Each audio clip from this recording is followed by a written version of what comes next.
This is something we did with NFL combine athletes. As they left the room when they were done, they said they were more tired than when they're done with their physical workouts.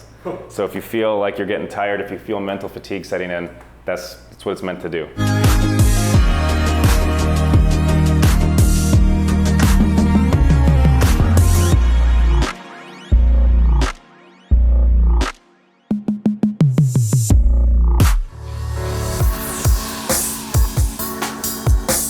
So here at Complexity, we're working on a really broad, we call it an umbrella platform of innovation.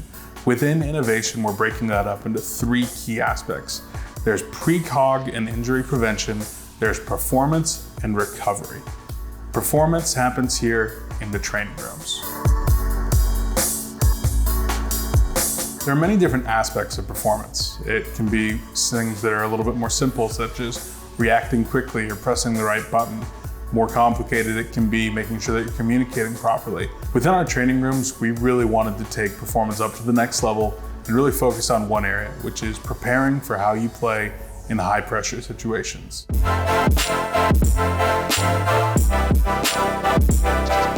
The raised flooring of the core, the central part of our building dedicated to training and performance, it has two functions. You're able to easily access cords, you can run new things very simply rather than having to tear up the floor, so it makes it a very modular place. From a design perspective, when you step into the training and performance area of the building, you're literally stepping up.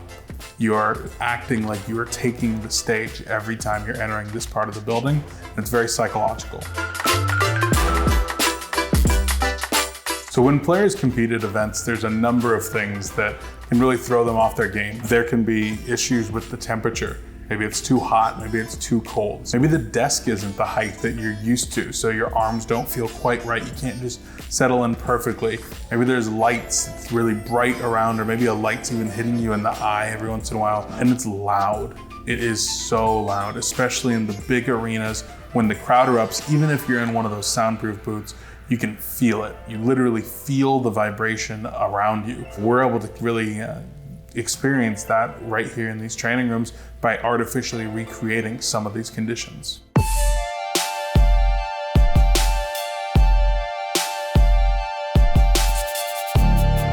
Our performance rooms have really awesome features in them to help prepare for the stage. Individual climate control, so that our players in each individual room, if they're gonna be going and playing in Dubai, we're probably gonna make it a little bit hotter, or if we're gonna go play in Belarus in the winter, maybe they're gonna practice for a week in unreasonably cold temperatures. The lighting system in our training rooms is really unique. We've got two different kinds of LEDs that are individually controlled, millions of different color combinations, really highly selectable in that way. They can pulse, they can strobe, they can emulate spotlights. We want them to be distracting. We want them to be able to catch a player's attention so that they can really know what it's gonna feel like at stage when a spotlight crosses right in front of them. One of the most awesome parts about the room is the sound system. So not only do we have it so that players can play their normal warm-up music, but we also have the ability to pump in crowd music. Just like a lot of professional, traditional sports teams do, they wanna make sure that players are able to communicate even when the room or the arena is so loud it's almost unbearable. One other way in which you're trying to emulate the stage is by providing zero latency voice communication. When you go to a major event, oftentimes they're hooking you up through an analog or a digital mixer rather than going through TeamSpeak or Ventrilo or Mumble Discord. See, even with a local server, there's a little bit of latency. So going hardware rather than software side and then going over the internet enables our players to have that zero latency feature and make sure that they're talking right here in the room.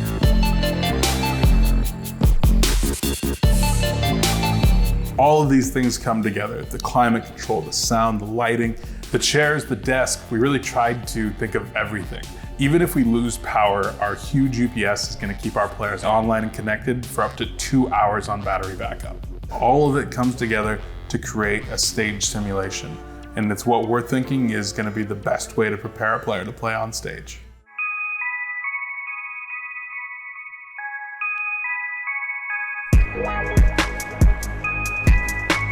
So the training room here, this is all about making sure that the players are performing on stage, but even before the players get on stage, training, warm up, testing, figuring out what we need to do. where our friends over at Mamba Sports Academy have been really helpful in trying to identify just those things and figure out how we can do them even better. Meet you, Patrick. Hey, nice to meet you. We're gonna go through some cognitive training. Have you guys seen this stuff yet? No, not yet. No. Not yet. What the Mamba Sports Academy is all about is performance at the most elite levels. I'm Patrick Belling, and I'm the Senior Cognitive Scientist at the Mamba Sports Academy Venture Lab. Okay, so the way this is gonna work is it's going to push you to your limit, okay? So the session is gonna start slow, and it's gonna speed up, and you're gonna keep up as long as you can. What we want to do is understand the brain better. When you look at football players and NBA players, there's very rigid protocols around how they train their body. We think the next big endeavor is training the brain. We look at core functions like attention and memory, reaction time, and we look at how those things contribute to the performance of athletes on the field in traditional sports. But we're really excited to work with complexity now to look at that in esports, where the brain is just vitally important. This is something we did with NFL combine athletes. As they left the room when they were done, they said they were more tired than when they're done with their physical workouts. So if you feel like you're getting tired, if you feel mental fatigue setting in, that's what it's meant to do. In the NFL, they have the combine to assess players and to see what can you achieve based on your core abilities. You have a 40-yard dash, you have a vertical jump. In esports, the things you need are a certain reaction time, a certain working memory capacity level. We think that we can work together to establish what the benchmarks are around cognition that allow you to be successful in this field, and how those things can be trained and how flexible those things can be. We're going to be working with your coach on creating some custom loads with the primary goal of creating priming applications for you guys. So what priming is basically priming your brain, activating, overstimulating your brain right before competition. Actually measuring different quantifiable attributes. How does a FIFA player stack up against a Fortnite player? What makes a Counter-Strike player a really good opper? Taking a look at data that we can measure with these specific set of tests and figuring out how we can identify players and how we can improve players in certain games and positions to try to make the best player we can make.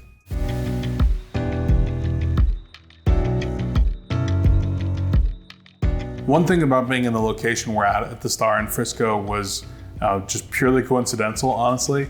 We happen to have one of the best sports medical facilities in the country, literally across the street. So Baylor Scott & White Sports Performance Center is amazing. They treat high-end sports athletes. They're there for return to performance. See a lot of kids and amateurs going in there, working alongside with some of the world's best athletes. And now they're looking to work with some esports players as well.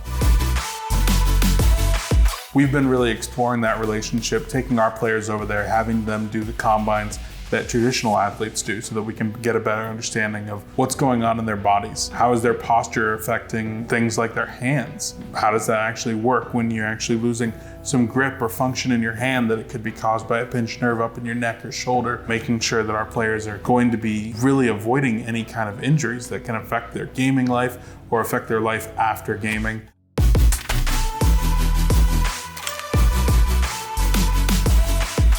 I'm really hoping as we start to explore this relationship with the Baylor Scott & White Sports Performance Center that it's going to be a really key part of keeping our players healthy, enabling them to have long and prolific careers, and making sure that we're educating a new generation on how to be healthy from day one.